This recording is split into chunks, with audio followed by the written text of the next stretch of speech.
The voice won't stop. It speaks when your eyes open. It speaks when they finally close. It narrates moments before they even arrive. You try to drown it in movement, in noise, in ambition that promises rest but never gives it. Still, it keeps talking. And one day, a question forms so quietly you almost miss it. What if this voice isn't you? What if it's something using you? In this video, we break down the journey of the mind in 5 simple chapters. How the inner voice takes over, how identity cracks, how emotion floods in, and what's left when the ego finally dissolves. So if you've ever felt trapped in your own thoughts, this will show you why and what's on the other side. Chapter 1. The voice that claims you. It doesn't introduce itself, it just appears, mid-sentence. It tells you who you are before you can feel it. It reminds you of what you said 5 years ago and what you should become in 5 months. It resurrects old conversations at night, like ghosts that refuse to stay dead. You replay moments in your head while your body lies in bed, wide awake, alone with noise. The voice tells you what matters, what doesn't, who failed you, who you failed. It assigns value. It removes it just as quickly. And slowly, you begin to notice something unsettling. The voice is never here. It lives in tomorrow, in yesterday, in a version of yourself that never stands in front of you long enough to breathe. The voice never touches this moment, never kisses it, never sits inside it. The voice avoids this moment as if it were dangerous, and maybe it is. Because here, in this moment, the voice dissolves. It cannot survive where there is nothing to rehearse. No audience, no performance, only the raw sensation of being alive. And this terrifies it. You don't notice your mind at first. It feels like you, like breathing, like gravity. But the first crack appears the moment you question it. And once you notice the voice, you've already stepped outside it. If you can hear it, it cannot be you. Chapter 2. The night the floor disappears. There is a moment when your name stops answering. It happens quietly, no thunder, no revelation. Just one night where the voice stutters, where the usual dialogue fails to load. You're sitting somewhere unfamiliar, maybe a park bench, maybe your kitchen floor, maybe the edge of your bed. Nothing is wrong, and yet everything feels wrong. The voice tries to speak. It reaches for the usual scripts, your age, your regrets, your plans. But something shifts. The words feel thin, like they are printed on air. And suddenly the thought lands. I don't feel like myself. It isn't dramatic. It's empty. And that emptiness spreads. Your identity flickers, not violently, faintly, like a light about to go out.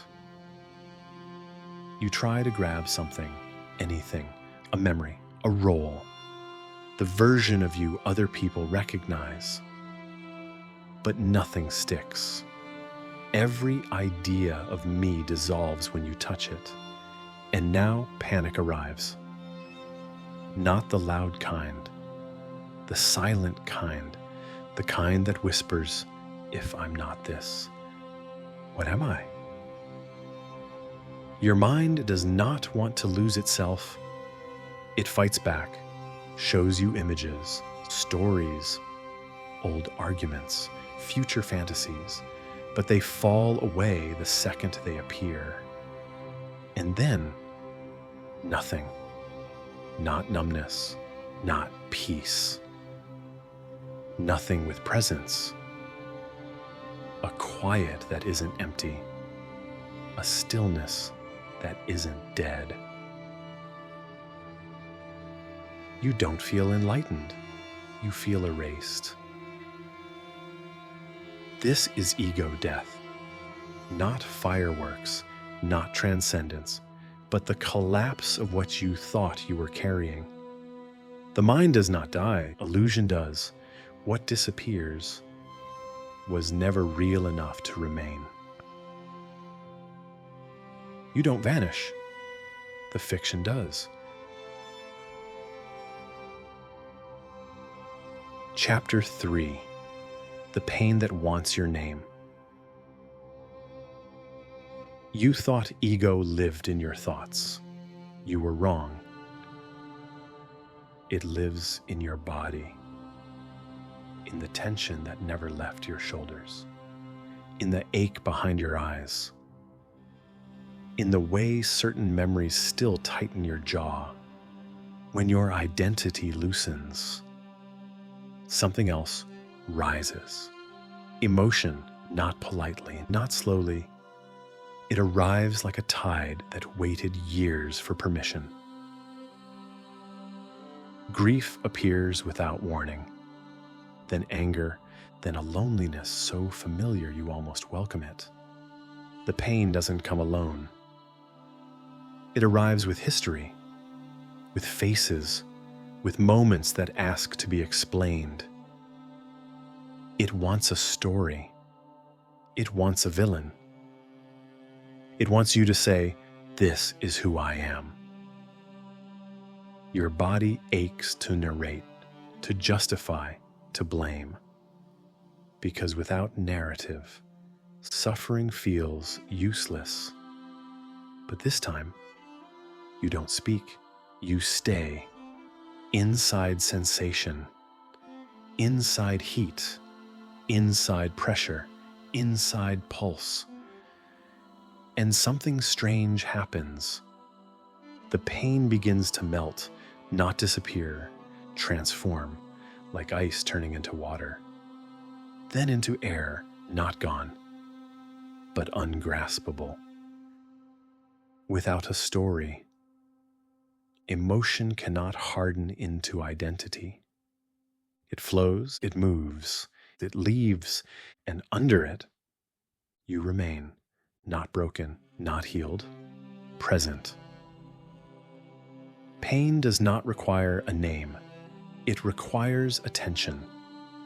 And attention is acidic to identity.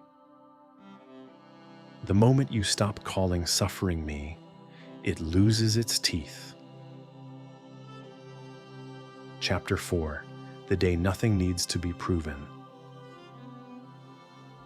You wake up, and nothing is fixed, yet something is different. The world has not changed. Traffic still hums. Emails wait.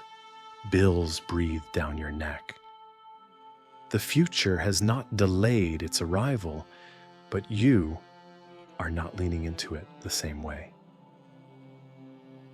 You walk through the city without narrating it, without grading it, without trying to extract meaning from every breath.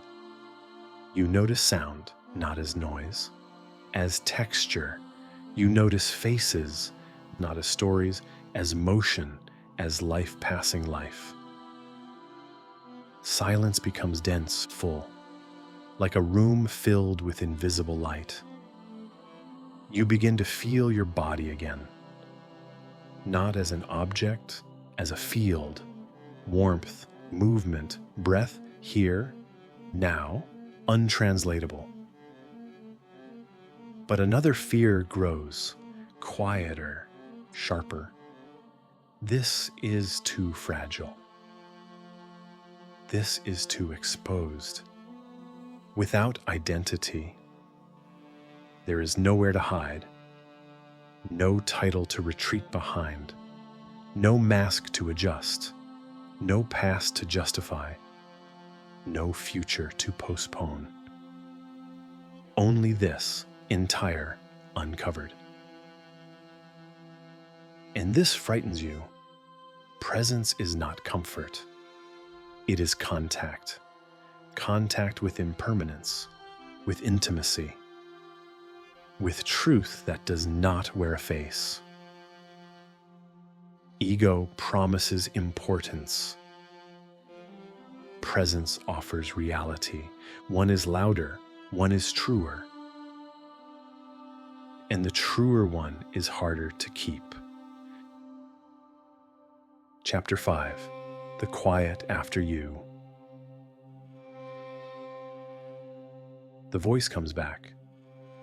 Of course it does. Old habits knock. Old patterns stretch awake. Thoughts return with familiar faces. Narratives begin rehearsing again. But something has changed. You listen differently. You do not obey as easily. You feel the space behind language, the silence inside sound, the stillness beneath movement. The voice is no longer king. It is weather, passing. Loud some days, gone others, but never mistaken for sky again. You stop fighting identity. It fades when ignored. Like a shadow without sun. You stop chasing silence. You notice it was carrying you the entire time. You never left the present. The mind left you. You never needed to become anything. You only needed to stop mistaking the echo for your name. Closing. The voice still whispers sometimes. Late at night, early morning, moments of doubt, moments of hunger, but now you hear the quiet behind it, the stillness holding it upright, the space it moves through. And in that space, you recognize something without language, not identity, not persona, being unlabeled, untouched.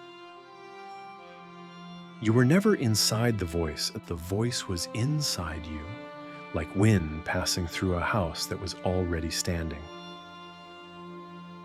The house remains, breathing, silent, awake,